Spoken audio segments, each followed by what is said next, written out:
সেই একঘেয়ে পনিরের ঝোল খেয়ে গিয়ে বোর হয়ে থাকলে বা খুব সহজেই দারুণ টেস্টি পনির ট্রাই করতে চাইলে অবশ্যই বানাও পনির ভুর্জি। এর জন্য প্রথমেই পেঁয়াজটাকে ছোট ছোট কুচি করে কেটে নিতে হবে। আর এখানে আমি 1.5 খানা টমেটোকে একটু কুচি করে নিয়েছি।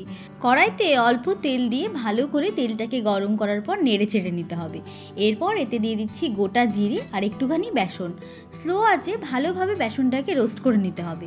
বেসনের কালার আর গন্ধ দুটোই পরিবর্তন হতে শুরু করবে।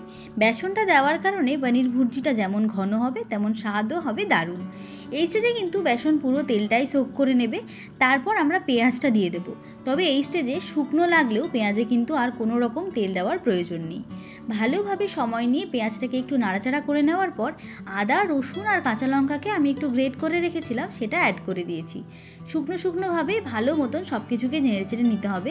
ধীরে ধীরে দেখা যাবে কাঁচা গন্ধ অনেকটাই কমে এসছে। তারপর স্বাদ অনুযায়ী লবণ আমরা দিয়ে দেব। লবণ দিলে পেঁয়াজ আর বাকি সমস্ত মশলাই তাড়াতাড়ি বেশ সেদ্ধ হয়ে যাবে। এদিকে কিছুক্ষণ পর কেটে রাখা টমেটো কুচিগুলো অ্যাড করে দিয়েছি। আর যেহেতু আগেই লবণ দেওয়া আছে তাই টমেটো কিন্তু রান্না হতে খুব একটা সময় লাগবে না। আর এতে কিন্তু খুব একটা বেশি মশলার ব্যবহার আমরা করব না। এতে গুঁড়ো মশলা হিসেবে আমি দিয়ে দিচ্ছি হলুদ, আর একটু পরে দিয়ে দেবো কাশ্মীরি লঙ্কা গুঁড়ো। কাশ্মীরি লঙ্কা গুঁড়োটা সম্পূর্ণ অপশনাল, কেউ চাইলে স্কিপও করতে পারে, তবে দিলে খুব ভালো একটা রং আসে। মশলা ভালোভাবে যতক্ষণ কষা হচ্ছে ওদিকে আমি সামান্য একটুখানি টক দইকে ফেটিয়ে রেখেছি। আর হ্যাঁ, দইটা যখন অ্যাড করব তখন কিন্তু গ্যাসের ফ্লেমটা বন্ধ করে দিতে হবে, নয়তো দইটা ভালো মতন ফেটে যাবে। দই মিক্স করা যেই হয়ে যাবে তখন আমরা আবার ফ্লেমটা অন করে দেব। দইটা ভালো মতন মিক্স হলে আমাদের যে মশলার কালারটা সেটা অনেকটা ক্রিমি আর সুন্দর হয়ে যাবে। তারপর আমি 200 থেকে 250 গ্রাম মতন পনিরকে গ্রেট করে রেখেছিলাম, সেটা এর মধ্যে দিয়ে দিচ্ছি। আমার এমনিতেই পনির খেতে ভারী ভাল লাগে, তারপর যদি হয় এত সহজ আর টেস্টি রেসিপি তাহলে তো কোনো কথাই হবে না। পনিরটাকে ভালোভাবে মশলার সাথে নেড়ে চেড়ে মিক্স করে নিতে হবে।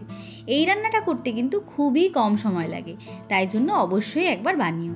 আর পনির ভালোভাবে মিক্স করা হয়ে গেলে দইয়ের বাটি ধুয়ে কিছুটা জল আমি দিয়ে দিয়েছি।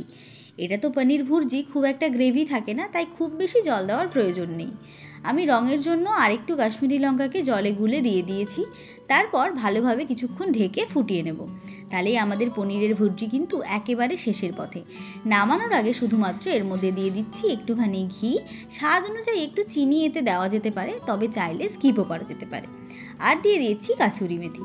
কাসুরি মেথি দিলে কিন্তু স্বাদটা জাস্ট অতুলনীয় হয়ে যায়। আর চেরা কাঁচা লঙ্কা তো নামানোর আগে একেবারে মাস্ট। এটা ভাত বা রুটি যাই বলো সব কিছুর সাথেই কিন্তু জমে যায়, তবে আমার রুটির সাথে একটু বেশি ভাল লেগেছিল। এই সহজ রেসিপিটা তোমরা কিন্তু বানাতে একেবারেই ভুলো না। আর কোনো রেসিপির রিকোয়েস্ট থাকলে আমাকে অবশ্যই জানিও। আর এর সাথে কিন্তু আমি দারুণ একটা রুটি সার্ভ করেছিলাম, সেটা হলো নানা রকম সিডস দিয়ে বানানো মিক্স সিডস রুটি। এটা খেতে যেমন ভাল লাগে তেমন স্বাস্থ্যের জন্যও খুব ভালো। এই রুটির গুণাগুণ আর রেসিপি জানার হলে অবশ্যই আমাকে কমেন্টে জানিও। আর আজকের রেসিপি তোমাদের কেমন লাগলো আমাকে জানাতে কিন্তু ভুলো না। আর তোমার যদি আমার ভিডিও ভালো লাগে তাহলে অবশ্যই লাইক, শেয়ার অ্যান্ড সাবস্ক্রাইব করে দিও। Thank you.